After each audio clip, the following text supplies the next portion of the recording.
რამდენი უნდა მოიმატოს ქალმა ორსულობის პერიოდში. შეიძლება თუ არა ორსული იყოს დიეტაზე და თუ მაგალითად ხარ 3-4 თვის ორსული და ჯერ წონაში არ მოგიმატებია, ან პირიქით დაიკელი. რამდენად ნორმალურია ეს?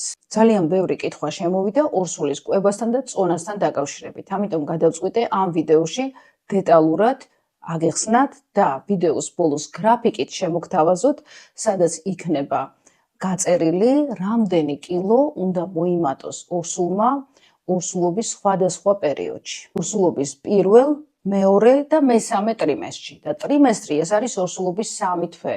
პირველი ტრიმესტრი ეს არის ორსულობის პირველი, მეორე, მესამე თვე, მეორე ტრიმესტრი არის მეოთხე, მეხუთე, მეექვსე თვე და ორსულობის მესამე ტრიმესტრი არის მეშვიდე, მერვე და მეცხრე თვე. და წონის მატების რაოდენობა მაჩვენებელი არის განსხვავებული 3-ვე ტრიმესტრში. ამასთანავე განსხვავებულია ქალებში, რომელთაც აქვთ ნორმალური წონა ორსულობის დასაწყისში, ანუ როცა ორსულობა დადგა, თუ მათ ჰქონდათ ნორმალური წონა, თუ მათ აქვთ ჭარბი წონა, ან აქვთ ძალიან ჭარბი, ანუ გაცხიმოვნება და პირიქით შესაძლოა აქვთ წონის დეფიციტი.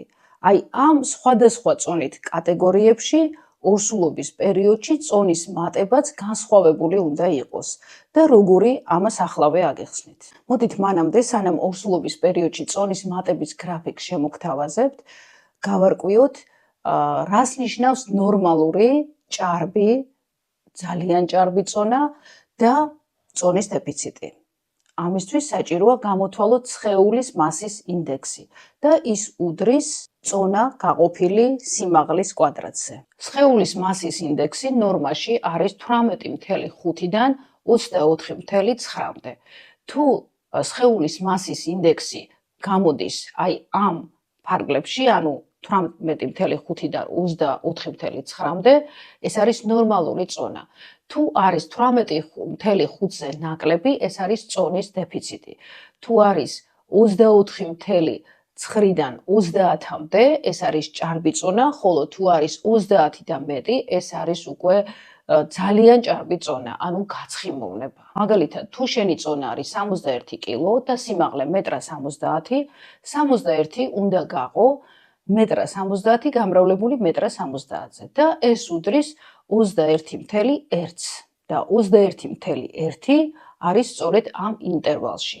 ანუ სხეულის მასის ინდექსის ნორმაში ჩდება, ხო? 18,5-დან 24,9-მდე. ამიტომ ეს არის ნორმალური წონა. თუ თქვენი სხეულის მასის ინდექსი ჩდება ნორმაში, ანუ არის 18,5-დან 24,9-მდე, ორსულობის პირველ ტრიმესტრში თქვენი წონის მატება უნდა იყოს 0,5-დან 2 კილოგრამამდე. მეორე ტრიმესტრში, ანუ ორსულობის მეოთხე, მეხუთე, მეექვსე თვეში თქვენი წონის მატება უნდა იყოს 5-6 კილო. ხოლო მესამე ტრიმესტრში, ანუ ორსულობის მეშვიდე, მერვე, მეცხრე თვეში თქვენი წონის მატება უნდა იყოს 4-5 კილო. მთლიანი მატება ორსულობის დასაწყისიდან მშობიარობამდე, თუ თქვენ ნორმალური წონა გაქვთ, უნდა იყოს 11-დან 16 კილომდე. ეს იყო ორსულობის პერიოდში წონის მატების ნორმატივები იმ ქალებში, რომელთაც ორსულობის დასაწყისში აქვთ ნორმალური სხეულის მასის ინდექსი, ანუ აქვთ ნორმალური წონა.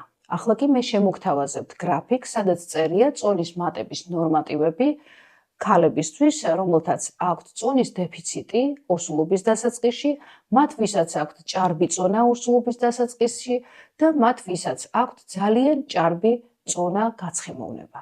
დაიმახსოვრეთ ეს გრაფიკი, რომელიც დაგეხმარებათ ორსულებს თქვენი წონის მონიტორინგში, რომელიც ძალიან მნიშვნელოვანია როგორც დედის, ასევე ნაყოფის ჯანმრთელობისთვის.